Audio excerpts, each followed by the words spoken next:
बिस्मिल्लाहिर्रहमानिर्रहीम, अस्सलाम वालेकुम। प्रॉब्लम 5-55 को सॉल्व करेंगे, जो कि बहुत ही इंपॉर्टेंट है टेक्निकल। इसमें भी क्वेश्चन पूछा गया है कि कंपाउंड रेट बताएं या एनुअल ग्रोथ रेट बताएं, किस तरह से हम फाइंड कर सकते हैं अगर हमारे पास प्रेजेंट और फ्यूचर वैल्यू गिवन हो। तो शुरू में हमने 1-2 क्वेश्चन इसके किए थे इसी चैप्टर में, लेकिन अभी ये डिटेल में आ रहा है यहाँ पे। तो chapter number 5 time value of money, Lawrence J Gitman की बुक है। तो प्रॉब्लम 5-51 को सॉल्व करते हैं हम। टेबल बना हुआ है, 3 केस दिए गए हैं। केस सबसे पहले केस ए को सॉल्व करते हैं। ईयर 1, 2, 3, 4, 5 और कैश फ्लोज हैं 500,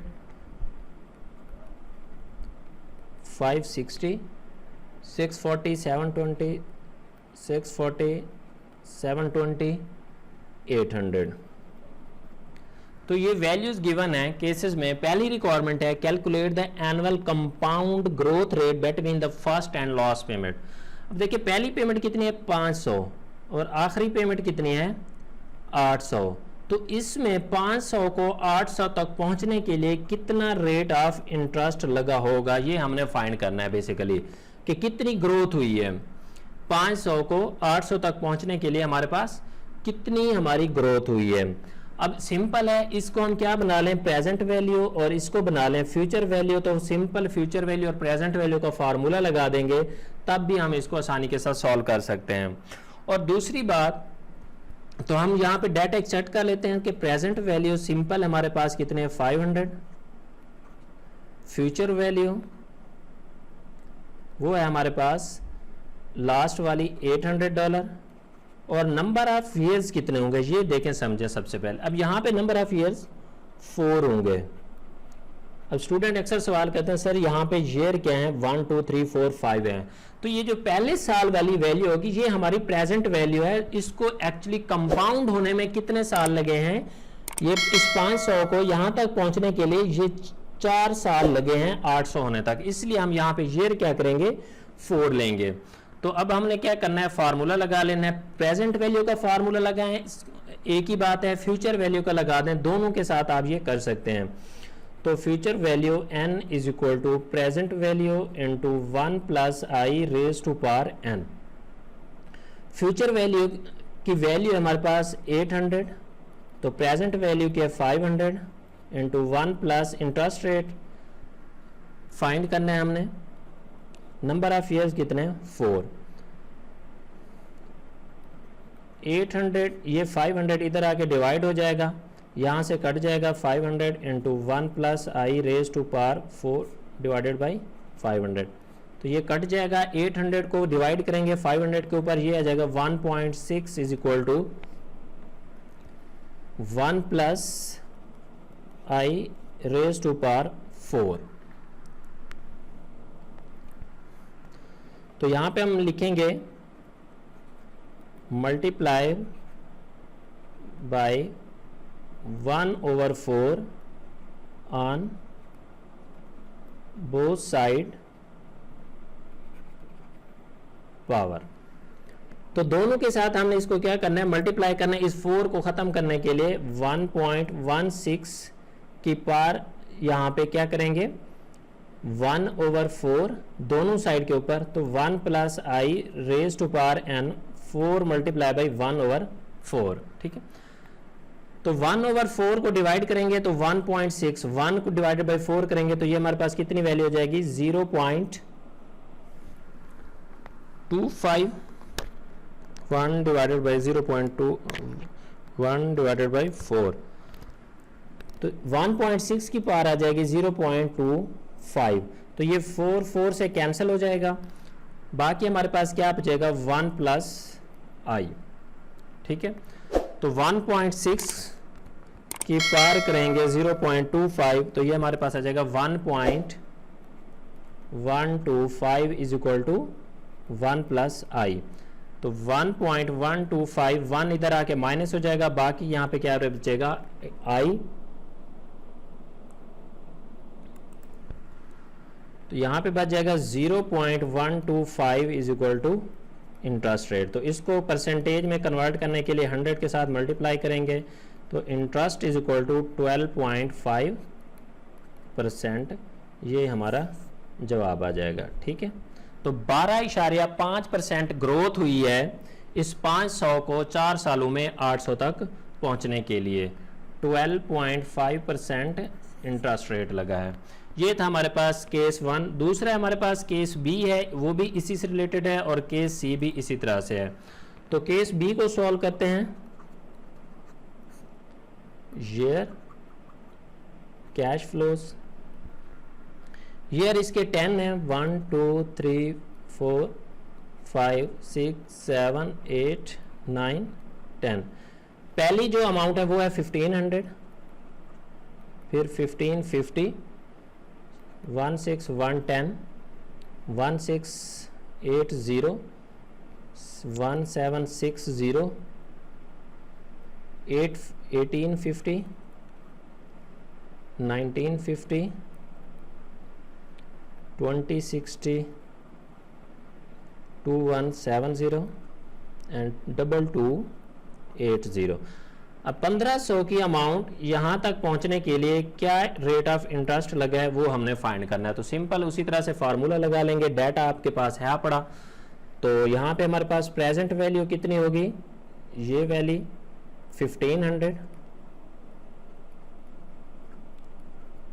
फ्यूचर वैल्यू कितनी होगी, ये वाली 2280। नंबर ऑफ ईयर्स कितने होंगे, 10 है, तो हमारे इसको कंपाउंड होने के लिए ये 9 साल लगे हैं। ठीक है, 9 ईयर्स। तो n is equal to 9 years, ये पहले में मैंने डिटेल बता दिया है। तो इंटरेस्ट हमने क्या करना है, फाइंड करना है। तो बिल्कुल सेम उसी तरह से कैलकुलेशन करेंगे। Future value n is equal to present value into 1 plus i raise to power n। तो फ्यूचर वैल्यू की अमाउंट कितनी है, वो है 2280 is equal to 1500 into 1 plus interest rate find करना है। नंबर ऑफ ईयर्स कितने हैं, 9।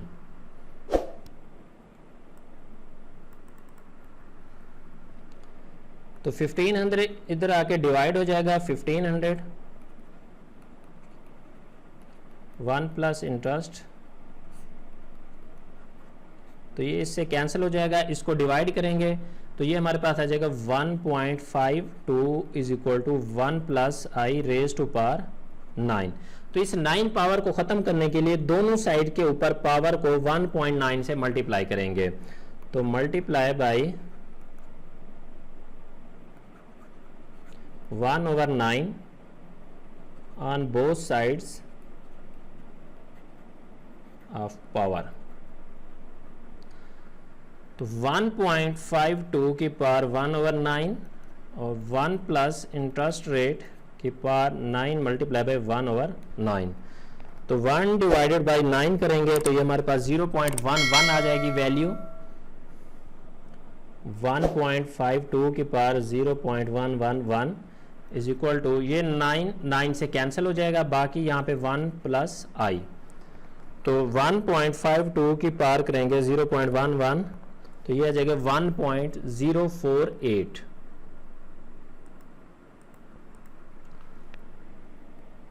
1.048 is equal to 1 plus i. तो 1 इधर आके माइनस हो जाएगा, 1.08 minus 1 is equal to interest rate. तो ये रिमेनर 0.048 मल्टीप्लाई बाई आई। तो 100 से मल्टीप्लाई करेंगे तो इंटरेस्ट इज इक्वल टू 4.8% इसकी वैल्यू होगी। ठीक है, तो इसको ग्रोथ होने में कितना इंटरेस्ट लगा है, 4.8% का। तो सी रिक्वायरमेंट है वो भी इसी तरह से है।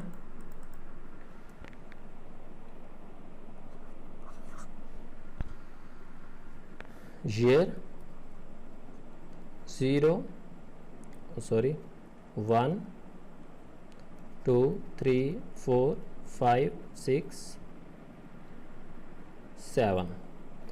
तो ये कैश फ्लोज हैं उसके 2500 2600 2650 2650 2650 फिर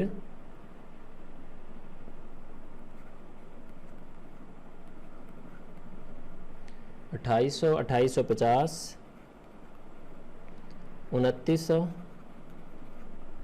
तो इसका भी हमने रेट फाइंड करना है। तो ये हमारी क्या बन जाएगी, प्रेजेंट वैल्यू, ये क्या होगी, फ्यूचर वैल्यू। तो इसी को हमने डाटा को पुट करके हमने इसकी कैलकुलेशन करनी है, जैसे हमने ए और बी को किया है। तो मैं डायरेक्ट यहाँ पे present value is equal to, चलो लिख देता हूँ, $2500, future value after 6 year is equal to $2900, number of years 6 और इंटरेस्ट रेट फाइंड करना है। Future value n is equal to present value into 1 plus i raise to power n। Future value कितने हमारे पास, $2900, present value है $2500, 1 plus interest rate find करना है, number of years कितने, 6, 2900, 25 इधर आके डिवाइड हो जाएगा इंटू 1 प्लस इंटरेस्ट रेट की पावर 6 डिवाइडेड बाई 2500, ये इससे कैंसिल हो जाएगा। इसको डिवाइड करेंगे, 2900 divided by 2500, 1.16 is equal to 1 plus i raise to power 6। तो इस 6 को ख़त्म करने के लिए 1 प्लस 1/6 को ऑन बोथ साइड के ऊपर मल्टीप्लाई करेंगे।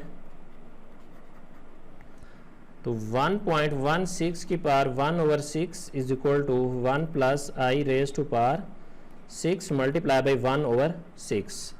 तो ये 6 इससे कैंसिल हो जाएगा, तो 1 डिवाइडेड बाई 6 करेंगे,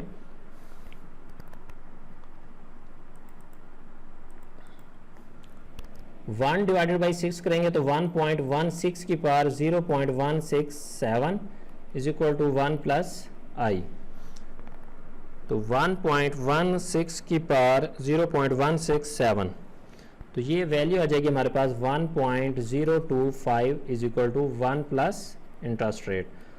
1.025 minus 1 is equal to interest rate, तो ये आ जाएगा 0.025 is equal to interest rate. तो 100 से मल्टीप्लाई करेंगे तो इंटरेस्ट इज इक्वल टू 2.5%। तो ये होगा तीनों का इंटरेस्ट रेट और जिससे हमने फाइंड किया है। तो बी रिक्वायरमेंट है इसकी, उसको भी सॉल्व करते हैं। बी रिक्वायरमेंट में क्या पूछे, if year 1 value represent the initial deposit in a saving account annual interest, what is the annual rate of interest on each investment. तो दोनों में वही इंटरेस्ट जो हमने फाइंड किया है वही अर्न होगा। तो केस ए है चाहे बी है चाहे सी है, केस ए बी सी, तो दोनों सिचुएशन में जो एनुअल रेट या एनुअल ग्रोथ रेट वो सेम ही होगा। तो यहाँ पे हम लिख सकते हैं सेम एज इन ए, तो ये भी सेम होगा सेम एज इन बी, तो इसमें भी कह सकते हैं सेम एज इन सी। तो एनुअल रेट या ये सो पहले में कितना था 12.5%, दूसरे में कितना था, दूसरे में था हमारे पास 4.8% और इसमें था 2.5%। तो एनुअल ग्रोथ रेट या एनुअल जो है इन रेट ऑफ इंटरेस्ट वो सेम ही होगा। अब सी रिक्वायरमेंट में पूछ रहा है compare and discuss the growth rate and interest rate found in part A and B. A और बी में जो फाइंड किया गया उनमें कोई डिफरेंस है, तो growth rate and interest rate should be equal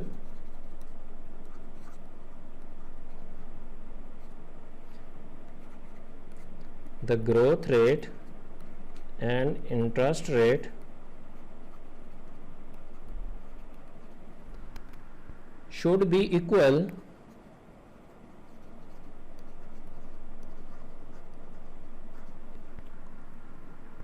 also they represent the same thing,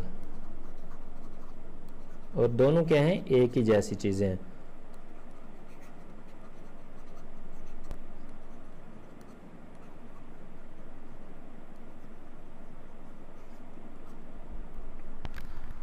ठीक है जी, तो उम्मीद करता हूँ समझ आ गई होगी। Thank you for watching. अल्लाह हाफिज़।